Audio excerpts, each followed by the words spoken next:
एक world champion का जन्म होता है 1970 में, जिनका नाम है मैथ्यू सैयद। और वो इंग्लैंड के एक ऐसे विलेज में रहते हैं जहाँ पे हर एक सेकंड पर्सन वो वर्ल्ड चैंपियन होता है। और वो अपनी बुक में बताते हैं कि जो इंसान है जो प्रैक्टिस करता है वो टैलेंट को भी बीट कर सकता है। कैसे, आइए इस वीडियो के अंदर जानते हैं। तो ये कहानी है मैथ्यू की, जो कि 1970 में बॉर्न होता है। और वहाँ पे एक टेबल टेनिस जो है कोच होते हैं और एक छोटा सा सेंटर होता है जहाँ पे हर एक जो प्लेयर होते हैं वहाँ पे जाते हैं, जो बच्चे होते जाते हैं और सीखते हैं।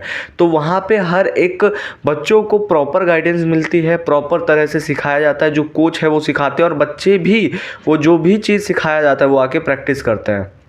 मैथ्यू के घर में एक पार्किंग एरिया होता है जहाँ पे वो जाते हैं और उनके जो पेरेंट्स होते हैं वहाँ पे टेबल टेनिस लगा देते हैं और वो अपने ब्रदर के साथ दिन रात टेबल टेनिस की प्रैक्टिस करते हैं। आफ्टर प्रैक्टिसिंग अ लॉट ऐसा होता है कि वो वर्ल्ड चैम्पियन बनते हैं। उसके जो बड़े भाई है वो भी चैम्पियनशिप में बहुत ज़्यादा अच्छे पोजीशन पे होते हैं।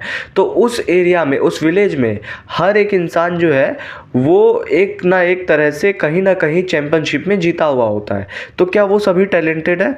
मैथ्यू अपने बुक में कहते हैं कि ये चीज़ टैलेंट से ही सिर्फ नहीं आती, ये चीज़ जो है प्रैक्टिस से आती है। और प्रैक्टिस के अंदर भी एक बहुत ही इंपॉर्टेंट चीज़ होती है, पर्पसफुल प्रैक्टिस।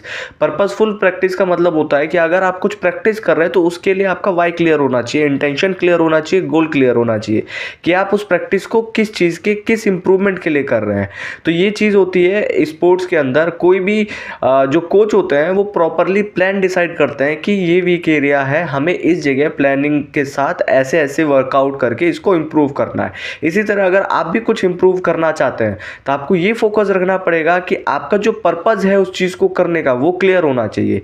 मैं एक और एग्जांपल दूंगा। स्कूल में बहुत सारा होमवर्क मिलने पे बच्चे बहुत जल्दी जल्दी उसको लिखते हैं लेकिन उनकी हैंड राइटिंग इंप्रूव नहीं होती। लेकिन जब वो ये पर्पसफुली करते हैं कि हाँ मुझे अपनी हैंड राइटिंग इंप्रूव करनी है और वो धीरे धीरे धीरे अल्फ़ाबेट्स को अच्छे से बनाते हैं और उसको प्रैक्टिस में लाते हैं तो हैंड राइटिंग इंप्रूव हो जाती है। तो ये क्या है, ये पर्पज़ है। बिकॉज ऑफ दैट पर्पज़ जो हैंड राइटिंग है वो इम्प्रूव होती है। तो हमें फोकस करना है कि कुछ भी प्रैक्टिस करने से पहले एक पर्पज़ क्लियर हो कि हमें ये प्रैक्टिस क्यों करना है। Thank you for watching.